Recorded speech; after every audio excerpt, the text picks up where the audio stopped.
Welcome to The Explainer, where we break down the tough topics. And today, we are tackling a big one, gun laws in America. We're going to look at the court cases, the crime stats, the actual source material, to try and make sense of this tangled web. So let's start with a really interesting question, one that might sound simple at first. Can trading a gun be the same as firing one? It seems like a strange question, right? But it actually went all the way to the Supreme Court, and the answer hinged on the definition of a single, three-letter word. Right. So what does use mean? This is where we get into the shifting sands of legal language. You'll see how the courts have spent decades just wrestling with how to interpret firearm laws and how it often comes down to the meaning of everyday words. Okay, so this is the case that started it all, Smith v. United States. Back in 1993, a guy named John Angus Smith offered to trade his MAC-10 for cocaine during an undercover sting. Now here's the thing, he wasn't shooting it, he wasn't threatening anyone with it, he was trying to barter with it. So the big question for the court was, does that count as using a gun during a drug crime? And this wasn't just a philosophical debate. A yes answer meant a mandatory 30-year sentence for him. So what did the Supreme Court decide? Well, the majority, led by Justice Sandra Day O'Connor, basically said, let's look at the dictionary. And the dictionary says use can mean to employ. Since Smith was employing his gun to try and get drugs, they said, yep, that counts. It's a form of use. So they upheld his conviction. But oh, not everyone was on board with that. Justice Antonin Scalia wrote this really powerful dissent. And his argument was basically, come on, that's not how people talk. He said if you ask someone, do you use a gun, you mean do you fire it? Do you threaten people with it? You don't mean do you use it as a doorstopper to trade for drugs? He argued that the common understanding of using a gun should be what matters, not some broad dictionary definition. And this is where it gets even more confusing. This timeline shows you just how much the legal goalposts were shifting. So in '93, they broadened the meaning of use. But then, just 2 years later, in a case called Bailey, they narrow it back down. They said it has to be active employment, like actually brandishing it. But then, in '98, they turned around and broadened the definition of carries a gun to include having one locked in your trunk. It's this constant push and pull, and it just shows how hard it is to apply these laws consistently. Okay, so we've seen how messy the legal interpretation can be.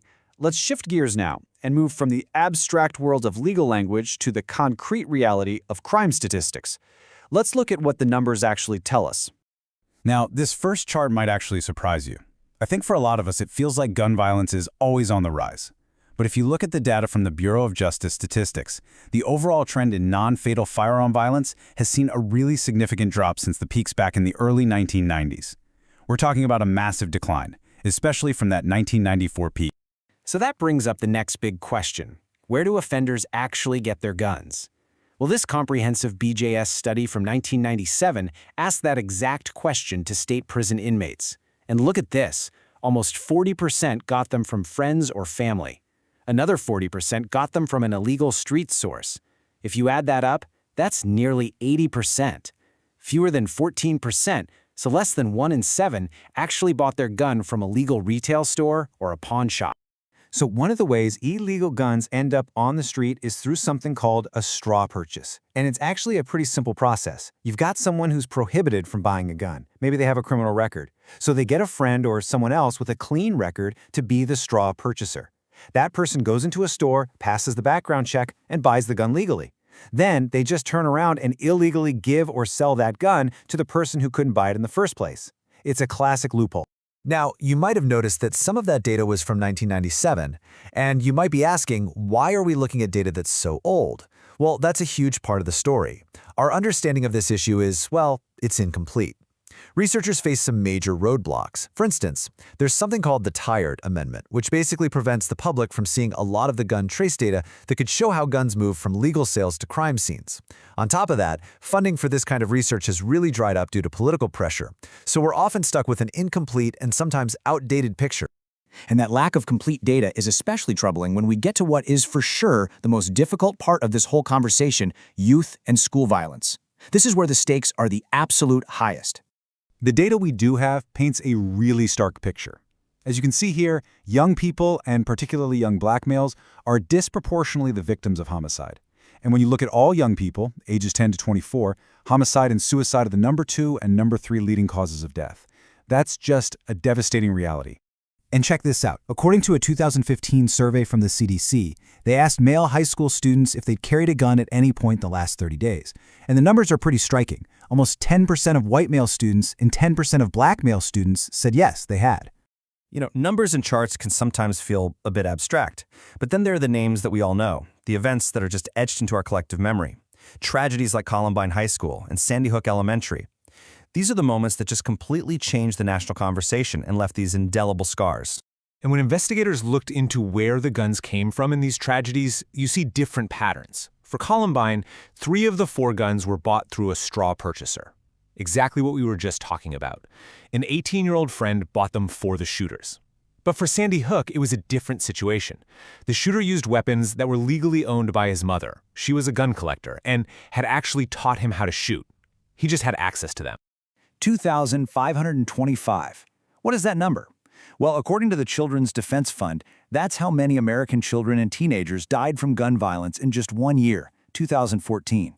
To put that in perspective, that's enough kids to fill over 100 classrooms. So all of this raises another huge legal question. A real battleground, actually. When a crime is committed with a gun, who's responsible? Can the companies that make and sell those guns be held liable? And here, you see courts coming to completely opposite conclusions. In a 1985 Maryland case, the court said yes.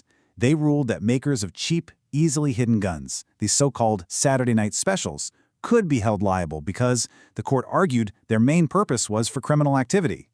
But then, just a couple of years later, a court in New Mexico looked at the exact same legal theory and said, no way. Their reasoning was that any gun can be misused, and it would be really weird if only people shot with cheap guns could sue the manufacturer. So you have states with totally different rules. What happens then? Well, in 2005, Congress stepped in to create one national standard. They passed the Protection of Lawful Commerce in Arms Act, and this federal law largely shields gun makers and dealers from being sued when crimes are committed with their products. And there's yet another layer of complexity here, something called preemption. Think of it like this. It's a legal doctrine where a law from a higher level of government, say a state, can just cancel out a conflicting law from a lower level, like a city. So if a state says something is legal, a city in that state can't turn around and ban it. And this, and you can imagine, creates a lot of tension. And the result of all this is what you see here, a total patchwork of laws. You've got Chicago's handgun ban being struck down by the Supreme Court. At the same time, Connecticut's assault weapons ban is upheld at its own state Supreme Court. And then in Maine, a state preemption law cancels out a local housing authority's gun ban. It means the laws can literally change just by crossing a city or a state line. It's incredibly complex.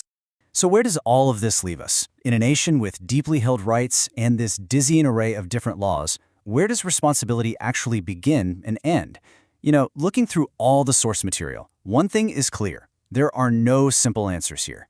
What we see instead is this constant tension, a tension between rights and regulations, between federal power and state power, and maybe most importantly, a tension between the data we have and the data we desperately need.